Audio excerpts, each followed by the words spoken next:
this entire trip to Wisconsin has been blessing packed. It started with a double rainbow right on day one, and then we enjoyed a restorative trip canoeing down the Namakagon River, just pausing and soaking up the whole way God's glory. And I also got to interview a personal inspiration of mine. My Uncle Brad Hanson serves the prison ministry. He serves his neighbors. He serves his church. He serves his community. He is truly the example of being the hands and feet of Jesus. And it was just a great gift to me to get down and talk to him about how he has intentionally simplified his life in order to be more focused on serving God. Because I'm basically debt-free, all I have to pay is utilities, and I got gas and some electric and a few things like that. I have time to invest in relationships with my neighbors. I lived down at the lake where I was living from 85 to 2018. And I knew neighbors to some degree, but most I didn't even know their names. Now I know my neighbors on a very personal basis. They're friends. And they support me and I support them. And that allows me to share Christ's love. And it allows them to see there is something different about me if they don't know Christ. And I'm fortunate many of my neighbors do know Christ, and that's a wonderful thing. So you're able to, because you're not nose to the grindstone, paying debts. My house is small. I can literally wash every window in like a half hour inside and out. I'm done. So it's very easy to care for, and that opens all these doors. And I'll tell you what, when you say, "Here I am, Lord, pick me," doors are going to open, and be aware. Doors are going to open that are going to scare you. You're going to feel, I am unworthy, I am not only unworthy, but I'm unfit, or I am not capable, those kind of things. But God has a way of working on you. You mentioned prison ministry. He put in my heart, again, I don't hear an audible voice, but these thoughts come to me and then they don't go away. And it was about a prison or jail time ministry, something. I didn't have time to respond to that call to look into the prison ministry, and I ignored it for probably a year, nearly almost a year and a half. And I do participate in a men's breakfast fellowship time where we do a Bible study. And one day, a pastor from a nearby church in another town came in, sat down, and I kind of knew who he was, but I didn't really know much about him or anything. And when he got up to leave, he said, "I kind of came here for a purpose today." I'm going to tear up. He said, "I am involved with a prison ministry at a prison in Minnesota, which is a nearby state." And he said when he was getting up, "I'm looking for volunteers." And it's like, okay, God, I get it. And I said, I am. Whatever it takes, I am. And I was scared to death. I've been doing it for 2 years. But I'll tell you this. I pray that they are blessed as much as I'm blessed by the time I get to spend with them. So, fear, I was scared, I was nervous, but God sustains. He will give you the words, He'll give you the courage, He'll give you the actions and the love you need to do whatever He asks of you. And so, that's part of this lifestyle of freeing up your time and your resources. And I'm not talking just money, because that is part of it. You want to share, but beyond that, it's your time and your talents, and it's your witness. It is your story. Everybody has a story. Everybody has a story. And we needed a Savior when Christ came into our lives.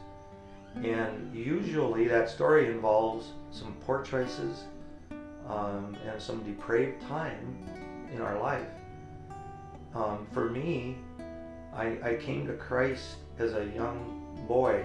I can remember the specific time. I don't know date or time. It was at a church camp, probably 12 years old. But then I drifted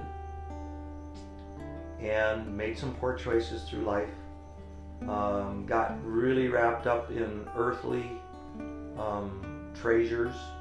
I made good money and had toys and spent way too much time on that. But when my wife got very ill, I couldn't have gotten through that time of caring for her. It was a 24/7 time. I couldn't have done it without Christ. And that's when I fully gave myself to Christ. And that's when my relationship with my wife grew. That's when my relationship with Jesus Christ grew. And that's when the joy came into my heart. That's when I began to know my neighbors and to understand what life is really about. What about, okay, if you're in debt and maybe you're overwhelmed, and certainly right now the economic times are tough for a lot of people. What do you say to somebody who may seem like it's just so far off? What's the one first step? Because first steps can be so difficult. Okay. What's the first step? There's two things. Number one, you need to make a budget, and that you start off with understanding what debts do I have to pay every month. And then you have another list. This is mine. This won't work for everybody maybe, but for me, you make a list of those things that are not a necessity for life. And I did them in most costly to least in both cases. Mortgage at the top and the gotta pay it every month. Maybe on the other side, one of the most expensive one was TV. I had cable TV with I don't know, 200 and who knows how many channels, too many. Most I didn't watch. So make those two lists. That's the first thing. The easiest thing you can do is eliminate cost every month. So some of that includes, I'm going to quit going through the drive-in. I'm not going to go up to dinner. I'm going to cook from scratch. I'm not buying frozen dinners, which are more expensive. So it's a lifestyle change that takes place. By the way, when you do that, you lose weight. I lost probably 45 pounds through that period of time. And then the money that you save, so bad example is, it's a good example, but it's a bad example of how I was living. My TV was like $190 some bucks a month. I didn't need it. When you start thinking that way, your brain just switches, and you look at everything different about how you're living and how much money you're spending and where. And again, I'm going to go back to Jesus Christ. We have a responsibility to be good stewards of what He gives us. It all comes from God. And I knew I needed to be a better steward of what I was given, both material things and time and talent. I had to redistribute that. If I was going to, live a life like I wanted to live, and one that would glorify God, but also would allow me to be a resource for others in my life. So, that's kind of it in a nutshell. So I cut costs like crazy.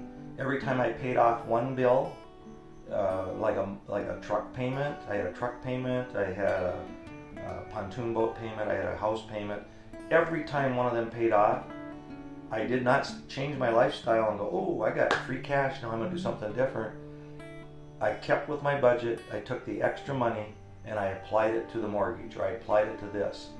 And that started really snowballing, and that's what my sister likes to call it, snowballing those debts.